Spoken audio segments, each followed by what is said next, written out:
So I've done a couple of little talks on braking, and there's been a lot of kind of conversations going on about, you can trail brake and you can do this and you can do the other. Well, I'm a motorcycle instructor and I've been for 30 odd years. And when you're teaching learner riders, the last thing you want to do is teach them how to trail brake. Because we should be setting the bike up on the approach to the corner or the approach to the hazard. And that means slowing down properly, effectively and in good time. So when you see a hazard in the distance, then turn the power off and apply the brakes gently, slow the bike down and get the gears down before you reach the hazard. And then you've got the correct speed and the correct gear before you even get there. So I do understand that you can trail brake, and if you do that, then that's absolutely fantastic. But what I want to just talk about now is the application and the way that you use the brakes, if you're going to have to use the brakes not aggressively, but firmly. So a lot of people, when they're learning to ride, what they do is they're just heavy-handed. So what happens is they just grab a big handful of brake or a big handful of clutch or even the throttle, and they kind of snatch the throttle on, and it's very jumpy. The bike becomes really jumpy and it becomes a problem to handle.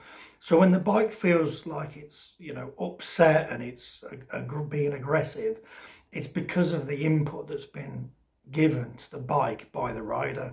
So the idea is to slow everything down and slow the throttle down so the throttle just goes on nice and easy, nice and gently.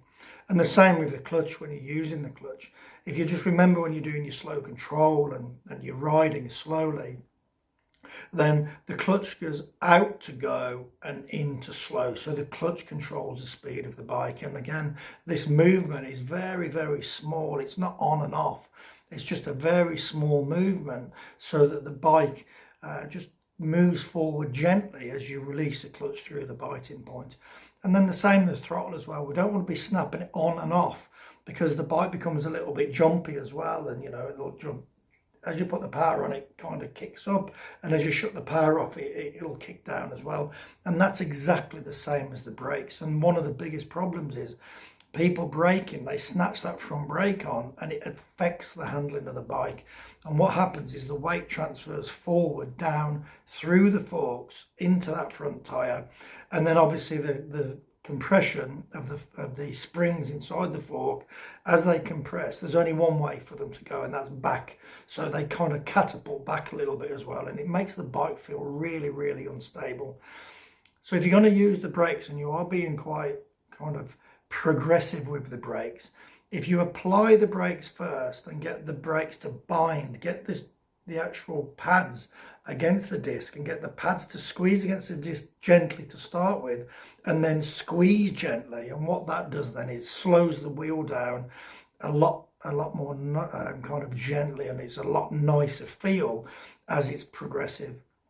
But when you release the brakes, don't just let go fully, because what will happen then is the brakes will release quickly and then the bike bounces a little bit too. So when you do apply the brakes, apply them gently to start with and then be progressive in the squeeze. And then as you release, just release gently as well. And then what happens is the suspension doesn't dip so aggressively forward or back when you are braking or putting the brakes on or releasing the brakes.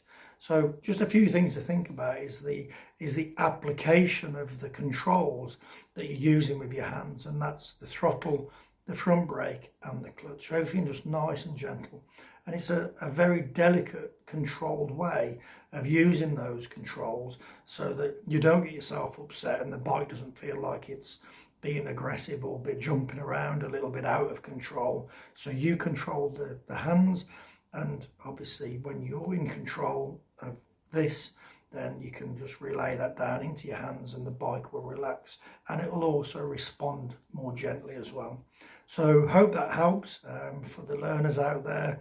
If you're not a learner, this really isn't for you, and carry on riding, how you already ride. Unless you've got any problems and you want a bit more advice, we've got a massive team of highly experienced trainers, professional motorcycle trainers at the highest level, advanced level, and also, some of our team are professional police trainers who have been in that game for a long, long time. So we've got well over 100 years of experience at the highest level for police trainers. So we'll be more than happy to answer any questions and even come down and spend some time with us through the training so you can really absorb some of this high level knowledge.